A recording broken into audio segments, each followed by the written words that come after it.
सत्संग जी, प्रेम से कहना।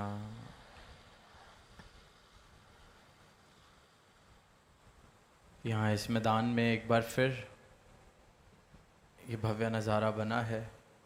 आप सब संतों महापुरुषों के दर्शन करने का अवसर मिल रहा है। सभी ने इस सत्संग के दौरान इस परमात्मा का यशोगान किया, महापुरुषों की वाणी को श्रवण किया, गीत कविताएं संतों ने इन साधनों का इस्तेमाल करते हुए ये आवाज़ दी, ये संदेश दिया कि इस परमात्मा की प्राप्ति मुमकिन है। और संत यही संदेश था पर जाकर दे रहे हैं, अपने शब्दों से, अपने जीवन से, अपने कर्मों से, जहाँ मौका मिले। क्योंकि जब इसकी प्राप्ति हो गई तो जाहिर सी बात है कि ये और मैं एक हो गए। और जब ये एक प्रभु के साथ मैं एकमिक हो जाता हूँ तो मेरे बोल, मेरे कर्म अपने आप ही इस परमात्मा की महक आसपास बिखेरते हैं। आज भी जब यहाँ ग्राउंड में पहुँचना हुआ तो गाड़ियों से ही दास ने देखा कि कैसे नमस्कार की लाइनों में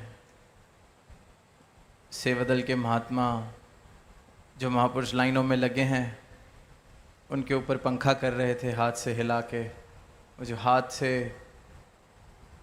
हवा दी जा रही है कि इस गर्मी के मौसम में कोई भी राहत अगर हम पहुंचा सकते हैं, तो दास ने देखा कि महापुरुषों के सेवादल के संतों के हाथ में वो पंखा, और उसको निरंतर प्रयास किया जा रहा है कि लाइनों में जो संत हैं लगे हैं, बहुत देर हो गई, सब तक ठंडक पहुंच सके, थोड़ी सी राहत मिल सके। और वहीं चाहे मौसम जैसा मर्जी, पर आप सब पहुँचे हैं क्योंकि हृदय में इस परमात्मा के लिए प्रेम है। हृदय में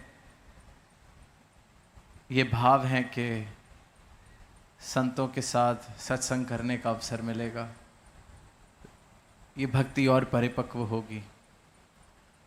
तो जैसे सुना भी कि किस प्रकार बरसात ने रात भर इस रूप में बरसात हुई कि लगभग ग्राउंड पूरा तैयार, और फिर उसको दोबारा तैयार चंद घंटों में सारे संतों ने, सेवा दल ने मिलके किया।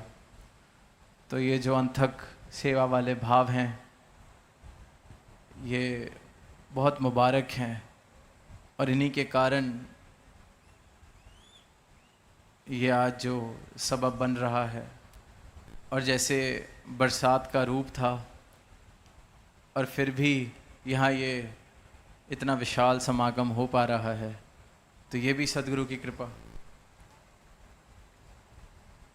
तो सबसे पहले तो सद्गुरु माता जी को थैंक यू कि हम सब इस रूप में इस नज़ारे का आनंद ले पा रहे हैं।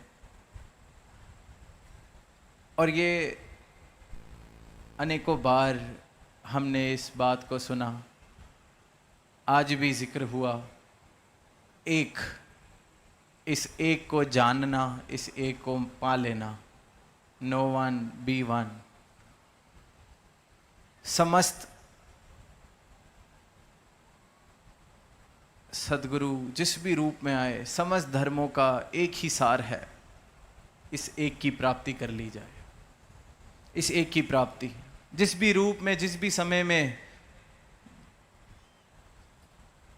सद्गुरु धरा पर आए हैं, मानवता को यही एक संदेश दिया है, इस एक, यही एक सब कुछ है। इको नूर ते सब जग उपजया, ये आवाज़ दी गई। वो पंक्तियां भी हम सुनते हैं कि ये ज़मीं जब न थी, आसमां जब न था, जब न था कुछ यहाँ था मगर तू ही तू। तो ये जो एक जिसे कहा जा रहा है यही परमात्मा है।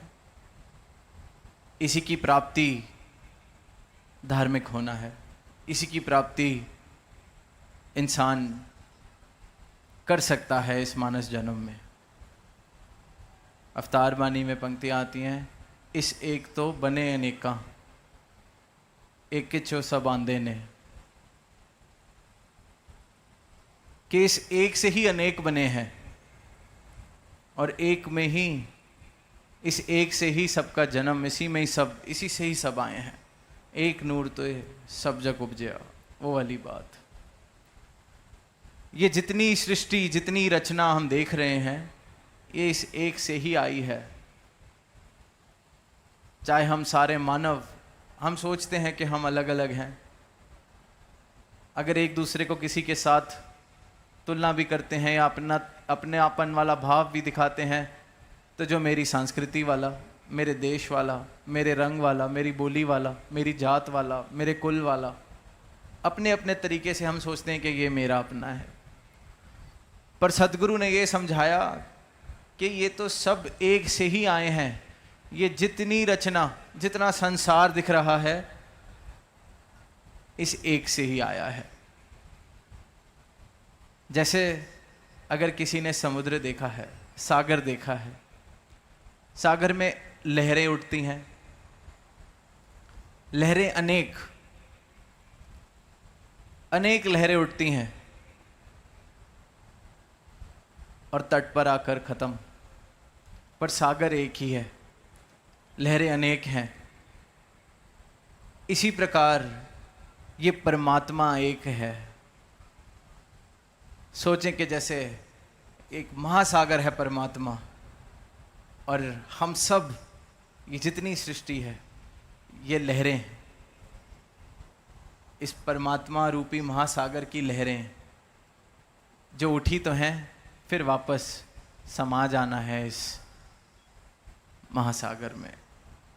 लहर उठती है, चाहे जितनी ऊंची हो, जितनी भी ऊंची हो, जितनी भी तेजी से आ रही हो,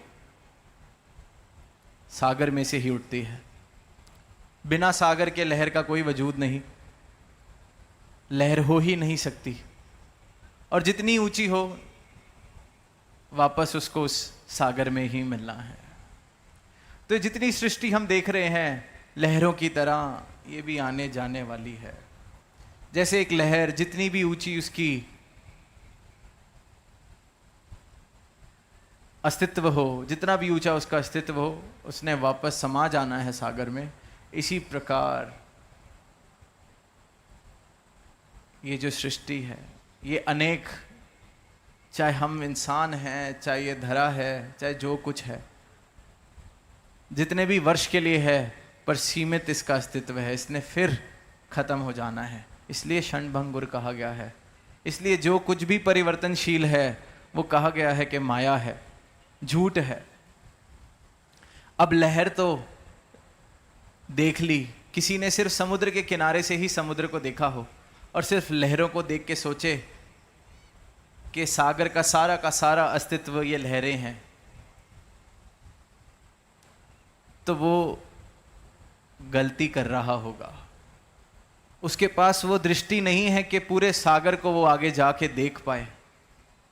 इसी प्रकार इंसान जब सिर्फ इस संसार को, सिर्फ इस अनेकता को देखता है और इस एक को नहीं देख पाता जिसमें से ये सारी अनेकता आई है, जो एक इस सारी अनेकता में बसा हुआ है, अगर इस एक की लगता मैं नहीं कर पा रहा क्योंकि मेरे पास दृष्टि नहीं है। जिस प्रकार एक इंसान सागर को लहरों में सीमित कर देता है कि शायद ये लहरों का संग्रह ही सागर है, क्योंकि दृष्टि नहीं है।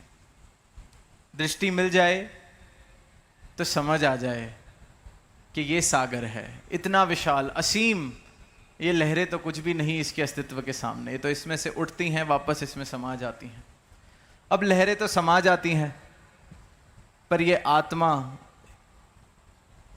इसको जब तक पहचान ना हो जाए इस एक की, ये इसमें वापस नहीं समा सकती।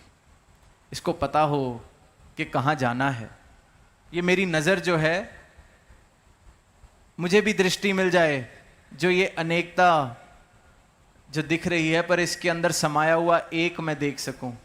ये कृपा सदगुरु के ब्रह्म ज्ञान से होती है।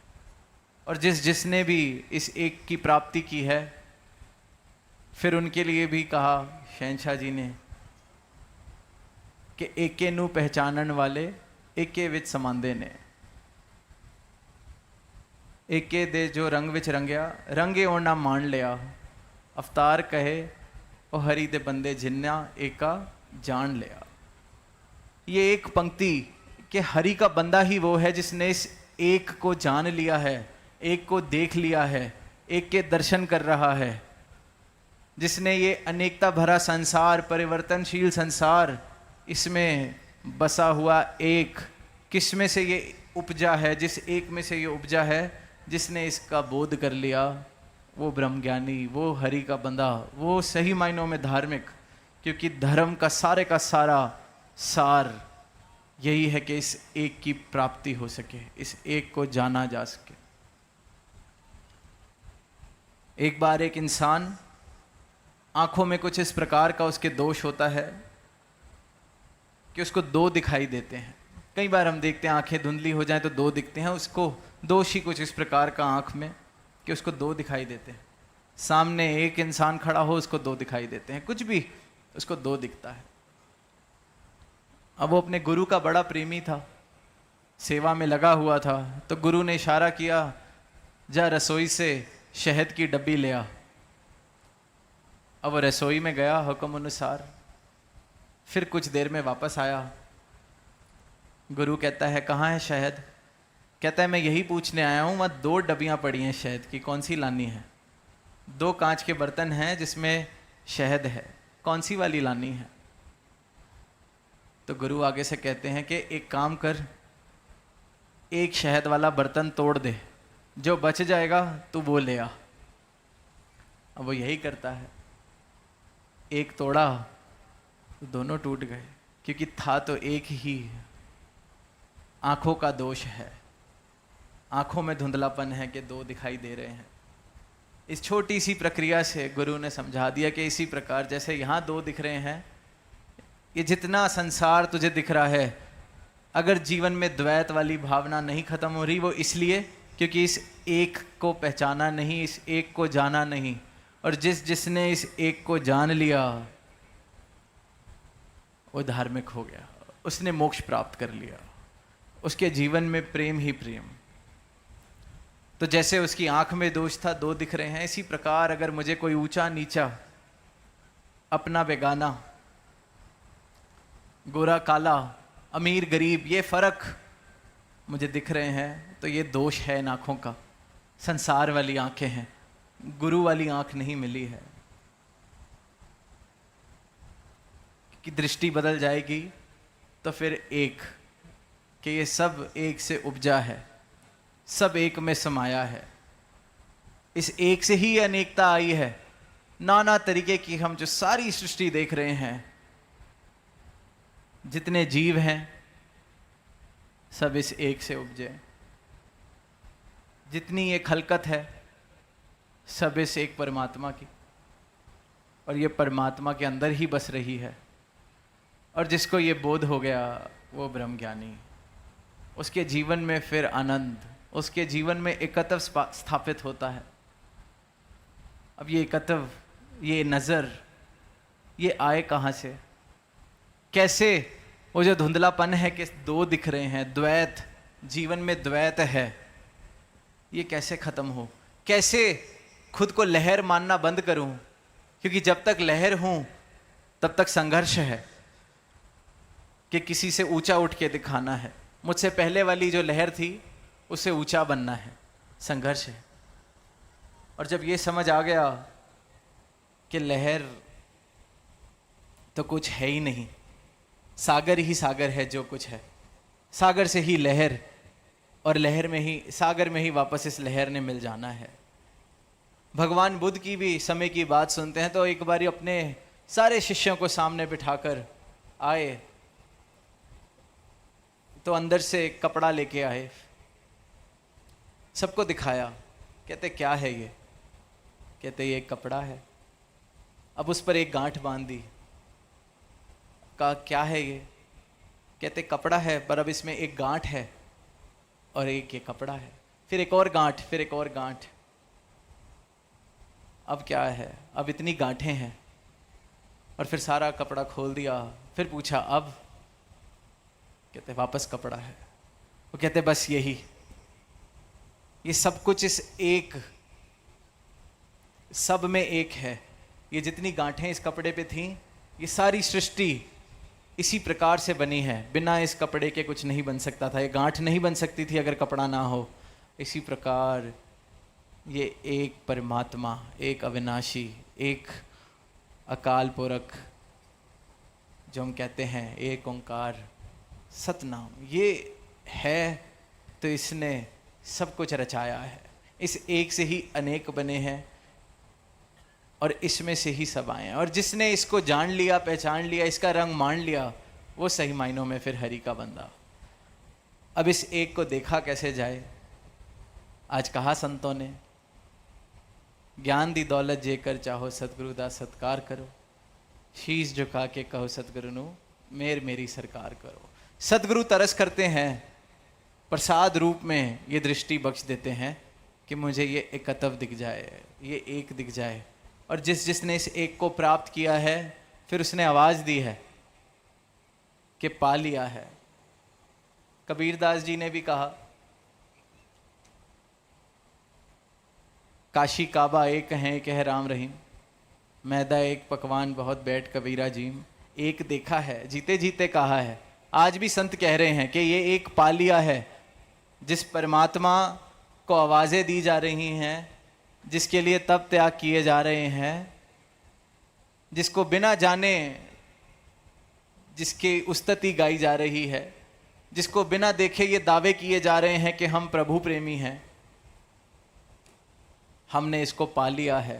संतों ने अपनी वाणी में यही कहा है। और इंसान वाणी पढ़कर ही गुजारा करना चाह रहा है, ग्रंथ पढ़कर ही, वेद पढ़कर ही गुजारा करना चाह रहा है।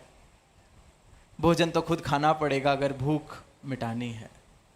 किसी ने खाया और बहुत उस्तत करके किसी किताब में लिखा कि मैंने भोजन खाया था, उस भोजन के क्या गुण थे, मुझे कितना आनंद आया वो भोजन खा के। पूरी किताब एक इंसान लिख दे कि मैंने भोजन खाया था, बहुत स्वादिष्ट भोजन था, जन्मों जन्मों की भूख लगता है मिट गई एक निवाला खा के, और मैं वो पढ़ता रहूं, आनंद लेता रहूं, वाह किसी ने भोजन खाया था।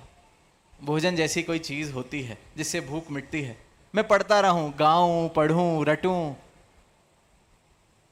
खाना तो भोजन खुद पड़ेगा। और ये सदगुरु कृपा करते हैं, ये आत्मा का भोजन उसको खिलाते हैं, फिर आत्मा कहती है। और फिर हर एक इंसान चलता फिरता ग्रंथ बन जाता है जो कहता है मैंने भोजन खाया है, मेरी भूख मिटी है, जन्मों जन्मों की भूख मिटी है, सिर्फ सदगुरु की कृपा। ये ब्रह्म ज्ञान, ये जो ज्ञान जीवन में आ जाता है, ब्रह्म का ज्ञान, तो फिर ये एक देख लिया। अवतार कहे वो हरि दे बंदे जिन्ना एका जान लिया। और ये एक सिर्फ और सिर्फ सदगुरु की शरण से मिलता है। जैसे वो फिर लिखा भी गया है कि ज्ञान अंजन गुरु दिया, अज्ञान अंधेर विनाश, हरि कृपा ते संत बैठया, नानक मन प्रगास।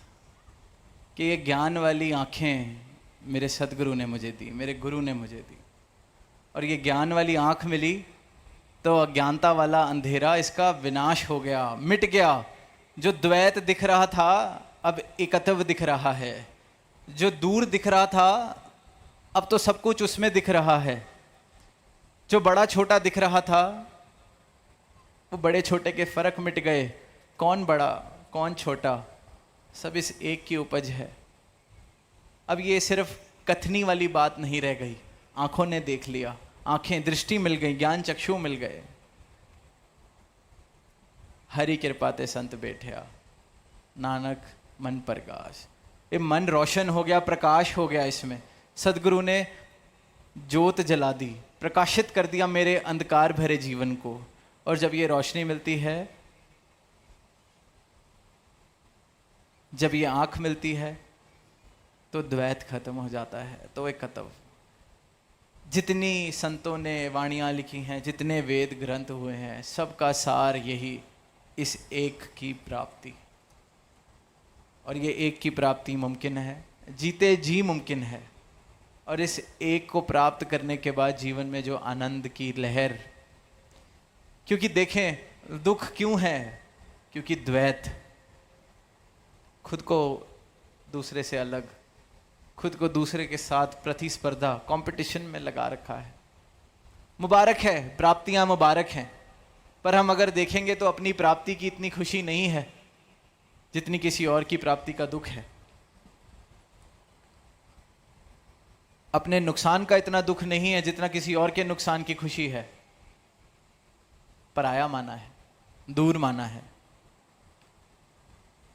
एक कतव, एक, इस एक से हम उपजे हैं, इस एक की हम पहचान कर सकें, इस एक को जानकर हम एक हो सकें। इस परमात्मा से जो जो एक हुआ है, फिर वो सारी ही इस खलकत से भी एक हो गया। कबीरा खड़ा बाजार में मांगे सबकी खैर, सबकी खैर है क्योंकि सबकी खैर में ही मांग रहा हूं, क्योंकि सबकी खैर में मेरी खैर है। मैं कहाँ अलग हूं सबसे, ना किसी से दोस्ती ना किसी से बैर। अब सब में खुद को देख रहा हूँ, सब में मैं हूँ, मुझ में सब हैं, क्या दोस्ती क्या बैर, एक का ही रूप है। सबकी खैर मांगते चले जाएं, सबके लिए अरदास करते चले जाएं, ज्ञान वाली दृष्टि के साथ जीवन जीते चले जाएं, और इस एकत्व वाली अवस्था को प्राप्त करें, इस एक को जानें, तो फिर हम सही मायनों में हरि के बंदे, तो फिर सही मायनों में भक्त, तो फिर सही मायनों में धार्मिक। क्योंकि वरना इसके अलायदा, इसको जाने बिना, इसको माने बिना, इसको देखे बिना जीवन जी रहे हैं, तो जीवन में चाहे ऊपर ऊपर जितना नाम लिया जाए इस परमात्मा का, पर जीवन में कोई परिवर्तन नहीं है, तो मैं सही मायनों में धार्मिक नहीं हुआ। तो सदगुरु के चरणों में यही अरदास कि ये जो मानव जीवन मिला है बहुत अनमोल, बार बार हर सत्संग में सुनते हैं, बहुत अनमोल, अनमोल है क्योंकि इसमें ये प्राप्ति हो सकती है। इसको आनंदमय जीवन बना के जिया जा सकता है, इसको सही मायनों में भाग्यशाली बनाया जा सकता है, इसमें मंजिल मकसूद हासिल की जा सकती हैं, लोक सुखी पर लोक सुहेला किया जा सकता है, आवन जावन मुकाया जा सकता है। तो ये अवसर मिला है, यही बारी मिली है, इसको हाथ से ना जाने दें। ये जन्म अमूलक है, इसकी कदर डाल सकें, और इसकी कदर डालते हुए भक्ति भरा जीवन हर किसी की झोली में आए। साथ संगत जी प्रेम से कहना, धन्यवाद।